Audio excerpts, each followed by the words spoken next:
ওয়েবসাইটটা আছে এই যে এখানে হচ্ছে আমাদের একটা আছে, অ্যানিমেশন হচ্ছে না, যে টেক্সটটা বারবার টাইপ হচ্ছে আবার চলে যাচ্ছে। এই যে আমাদের এটা হচ্ছে একটা জাভাস্ক্রিপ্টের লাইব্রেরি। এই জাভাস্ক্রিপ্টের লাইব্রেরি দিয়ে আমরা হচ্ছে এই অ্যানিমেশনটা করতে পারি। হ্যাঁ, এটার নাম হচ্ছে টাইপ জেএস।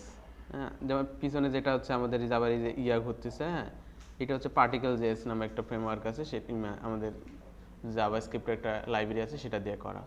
তো এগুলো আমরা এটা দেখি যে এই যে টেক্সটটা এরকম করে আমাদের টাইপ হচ্ছে, এটার নাম হচ্ছে টাইপড জেএস।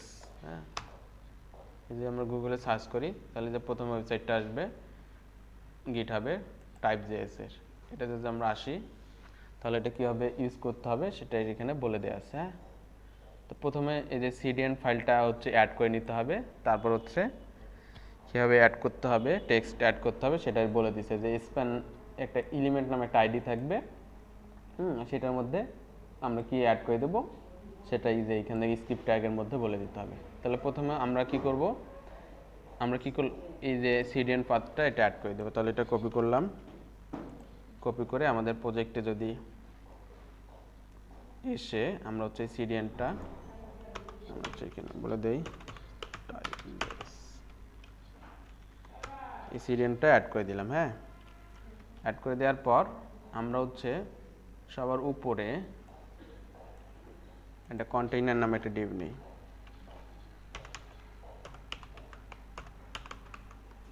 কন্টেইনার নামে একটা ডিভ নেই, এটার ভিতরে আমাদের কি করতে বলছে, যে একটা স্প্যান ট্যাগ থাকবে যেটার ভিতরে আইডি থাকবে কি এলিমেন্ট। তো আমরা এটা নিয়ে নেই, স্প্যান না নিলেও চলবে, অন্য নিলেও হবে। হ্যাঁ, এটার নাম এটা দিয়ে দিলাম হচ্ছে আইডি হচ্ছে এলিমেন্ট। তারপর হচ্ছে কি করতে হবে, এই যে আমাদের স্ক্রিপ্ট ট্যাগের ভিতরে এই টেক্সটটুকু কপি করতে হবে। তাহলে স্ক্রিপ্টের ভিতরে আমরা যাই, আবার এটার পরে আমরা হচ্ছে ইকো টু যেখানে শেষ হয়েছে, আচ্ছা এটা নতুন স্ক্রিপ্ট সহ কপি করছি, তো আমরা আরেকটা স্ক্রিপ্ট ট্যাগ নিই। এখন এখানে বলে দিছে তারা হচ্ছে একটা ভেরিয়েবল ক্রিয়েট করছে, টাইপের অবজেক্ট ক্রিয়েট করছে। হ্যাঁ, এটার আইডি নেম দিয়েছে যে এলিমেন্টটা আমরা ক্রিয়েট করলাম উপরে। হ্যাঁ, তারপর এইটার ভিতরে কি স্ট্রিংগুলো যাবে সেটা এখানে আমরা প্যারামিটার হিসেবে পাস করে দিতে হবে। তো আমরা প্রথমে বলে দিব যে ওয়েব ডিজাইনার, তারপর হচ্ছে কমা দিয়ে আরেকটা স্ট্রিং দিব ওয়েব ডেভেলপার। হ্যাঁ, কমা দিয়ে আরেকটা, আচ্ছা আপাতত এই দুটাই থাকুক, দুটা দিয়ে দিলাম। হ্যাঁ, আর এই যে আমাদের স্প্যান ট্যাগটা আছে, স্প্যান ট্যাগটা আছে, এইটা আমরা হচ্ছে একটা প্যারাগ্রাফের মধ্যে নিয়ে নিই, প্যারাগ্রাফ। আর এখানে বলে দিলাম হাই, আই অ্যাম জ্যাক। হ্যাঁ, দেওয়ার পর এই অংশটুকু আমরা দিয়ে দিলাম। ঠিক আছে, তাহলে প্রথমে এই অংশটুকু স্ট্যাটিক থাকবে, আর এলিমেন্টের ভিতরে যে টেক্সটটা আসবে সেটা কোত্থেকে আসবে, এই যে এখান থেকে আমরা এই যে এখানে বলে দিয়েছি ওয়েব ডিজাইনার, ওয়েব ডেভেলপার। হ্যাঁ, এই টেক্সটটা এখান থেকে আসবে। আর এটা কিভাবে আসবে সেটা হচ্ছে যে এখানে বলে দেওয়া আছে, এই টাইপ যে ওরা হচ্ছে করছিল, জাভাস্ক্রিপ্টের লাইব্রেরিটা ক্রিয়েট করছিল, সেখানে বলে দেওয়া আছে। এখন যদি আমরা এটাকে দেখি, আচ্ছা এটা আমরা কি বন্ধ করে দিচ্ছি,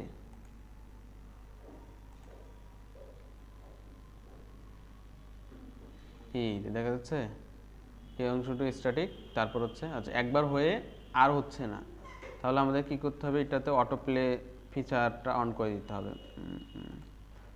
আচ্ছা এটা দেখি কোথায় আছে অটো প্লে ফিচার। আচ্ছা আমরা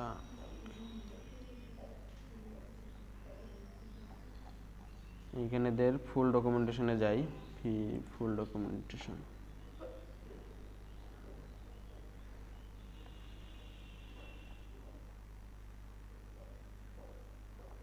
পজিং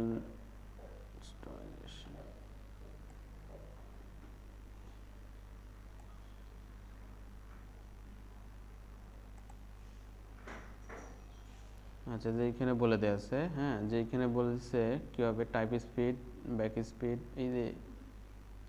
এই যে লুপ, লুপের ভ্যালুটা ফলস করে দেওয়া আছে, এটা ট্রু করে দিতে হবে, মানে লুপ হবে কিনা, বারবার এই কাজটা করবে কিনা। তাহলে আমরা কোনটাতে, এখানে লুপ নামে একটা প্যারামিটার আছে, এটার ভ্যালু ট্রু করে দিতে হবে, হ্যাঁ, তাহলে এটা চলতেই থাকবে। এখন যদি আমরা দেখি, এই যে চলতেই আছে, তাহলে বোঝা গেল। এভাবে হচ্ছে আমাদের প্রয়োজনে এরকম শত শত জাভাস্ক্রিপ্টের jQuery প্লাগইন আছে। আমরা হচ্ছে যদি এখানে গুগলকে সার্চ করো, হ্যাঁ, কি jQuery প্লাগইনস লিখে যদি সার্চ করো, এই শত শত প্লাগইন আছে। এই যে এখানে দিয়েছে যে 10,000 প্লাস jQuery প্লাগইন আছে। তো ওইগুলো তো সবগুলো হচ্ছে আমাদের কাজেও লাগবে না, সবগুলো ধরে ধরে শেখানোরও দরকার নেই, জাস্ট ওদের ডকুমেন্টেশনে বলে দেওয়া আছে। আমরা jQuery শিখছি, এখন ওদের ডকুমেন্টেশনে বলে দেওয়া আছে আমাদের কীভাবে ইউজ করতে হবে। হ্যাঁ, এইখানে যদি আমরা যাই, তাহলে বিভিন্ন স্ক্রিপ্টের এখানে ডকুমেন্টেশন বলে দেওয়া আছে। এখানে 3000 আছে। যেমন এই যে এখানে আছে ফর্ম ভ্যালিডেশনের জন্য একটা আছে, কীভাবে ফর্মকে আমরা ভ্যালিডেট করতে পারি। হ্যাঁ, তারপর হচ্ছে এখানে কি আছে, jQuery plugin to truncate multi line content. তারপর হচ্ছে jQuery রেঞ্জ স্লাইডার, এই যে আমরা যে রেঞ্জগুলো পিক করি না। তারপর হচ্ছে অফ ক্যানভাস ন্যাব, হ্যাঁ, যেখানে আমরা হচ্ছে অফ ক্যানভাস ইউজ করতে পারি এই প্লাগইনটা ইউজ করে। তারপর যে অ্যাডভান্স ক্যারোসেল আছে। তারপর হচ্ছে সিম্পল ইউটিউব ভিডিও গ্যালারি আছে, ইউটিউবের ভিডিও যদি আমাদের ওয়েবসাইটে দেখাইতে চাই সুন্দর করে, সেটার জন্য আছে। এরকম অনেক শত শত হচ্ছে jQueryর প্লাগইন আছে। এগুলো যখন যেটা প্রয়োজন হবে তখন সেটা গুগলে সার্চ করে খুঁজে বের করতে হবে। যেমন আমাদের যদি একটা ফটো গ্যালারি প্রয়োজন হয়, তাহলে আমরা এখানে গিয়ে সার্চ করব যে photo gallery jQuery, photo gallery হবে।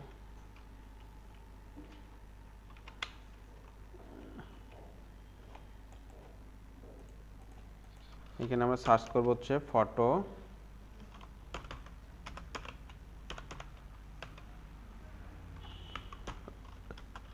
jQuery প্লাগইন, এগুলো আমরা সার্চ করি, তাহলে এখানে গেলে এখানেও দেখতে পাবো, এখানেও আছে কিছু।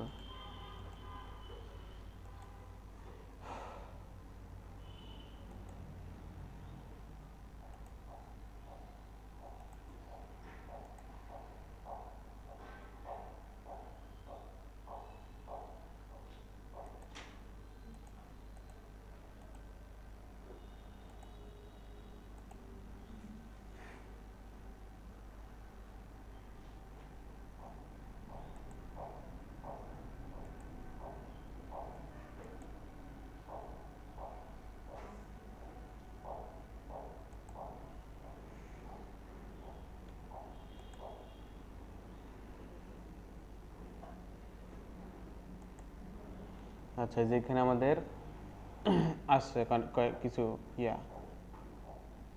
jQuery গ্যালারি প্লাগইন অনেকগুলো আছে, রেসপন্সিভ ফুল স্ক্রিন গ্যালারি। হ্যাঁ, আচ্ছা, এটা যদি আমরা দেখি,